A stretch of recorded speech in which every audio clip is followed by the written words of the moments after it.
आपने law of attraction को पहले तो कब समझा, किस बुक से समझा या किस तरीके से समझा, और उसके बाद आपने इसको किस तरह से इम्प्लीमेंट किया? जैसे मैंने बताया कि सबसे पहले मैंने एक वीडियो देखी द सीक्रेट की। ओके। द सीक्रेट की वीडियो सबसे पहले डॉक्यूमेंट्री आई थी एक रोंडा बाइन की। ओके। तो उस वीडियो को मैंने देखा, जब पहली बार देखा तो मुझे बड़ा ना अच्छा सा लगा, बड़ा पॉजिटिव लगा। विश्वास नहीं हुआ कि ये सब पॉसिबल है, लेकिन बड़ा पॉजिटिव महसूस हुआ। फिर मैंने आई थिंक याद है मुझे 2-3 महीने बाद मैंने वापस से उस वीडियो को देखा और मेरे को ऐसा फील होने लगा कि मेरी ना सोच में थोड़ा फर्क आ रहा है। यानी कि मैं ना अब नेगेटिव चीज़ें अवॉइड कर रहा हूँ, नेगेटिव बोलना अवॉइड कर रहा हूँ, नेगेटिव लोगों का साथ अवॉइड कर रहा हूँ। तो ये सारी चीज़ें मेरे को थोड़ी थोड़ी महसूस होने लगी। फिर उसके बाद द सीक्रेट बुक रिलीज हुई उसी डॉक्यूमेंट्री के बेस के ऊपर, सेम ऑथर में। और जब मैंने उस किताब को पढ़ा तो ऑब्वियसली सेम चीज़ें थी, लेकिन और डिटेल में बताई गई थी। ओके। और तब मुझे बहुत सारी चीज़ें और क्लियर हुई। इसलिए मैं हमेशा वो लोगों को बोलता हूँ कि हमारी वीडियो देख रहे बहुत अच्छी बात है, किताबें ज़रूर पढ़ना चाहिए, बहुत कुछ अलग मिलता है आपको। तो फिर जब मैंने उस किताब को पढ़ा तो वहाँ मुझे पूरा प्रोसेस समझ में आया जो उन्होंने एक्सप्लेन किया है, आस्क बिलीव रिसीव का कॉन्सेप्ट, कि पहले मांगो और भरोसा करो कि वो ऑलरेडी आपके पास है, and then you will receive it. उसको इतना डिटेल में समझाया गया ना, ग्राइंड किया गया, आई स्टार्टेड इम्प्लीमेंटिंग इट।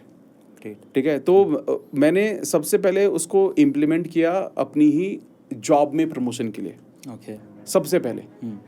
और मेरी जो लास्ट जॉब थी वो एक कंपनी में थी, बकाडी इंडिया। मैं आईटी हेड था वहाँ पर।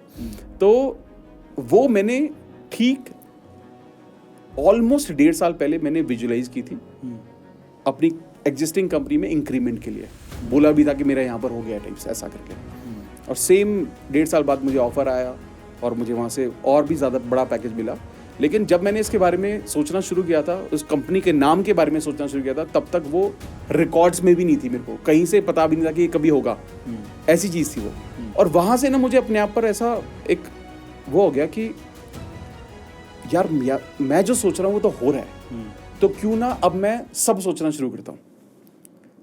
वहाँ से I started attracting everything possible. I started attracting about the person I will be marrying.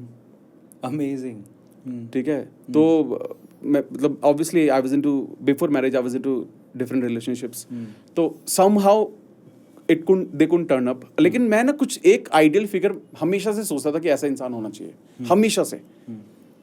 और finally I landed up to a girl जिसके साथ मेरी शादी हुई है, Ashu. She is exactly the way I wanted. Amazing. और आज मुझे अच्छा लगता है कि वो इतने सारे फेलियर हुए पुराने, कितने अच्छे थे वो। Correct. And then I started attracting about, मैंने अपना घर, पहला घर मैंने लॉ ऑफ अट्रैक्शन के थ्रू मैंने अट्रैक्ट किया। रिकॉर्ड्स में नहीं था, मुझे पैसे नहीं थे, कोई प्लानिंग नहीं थी, ये सोचा था कि एक घर चाहिए।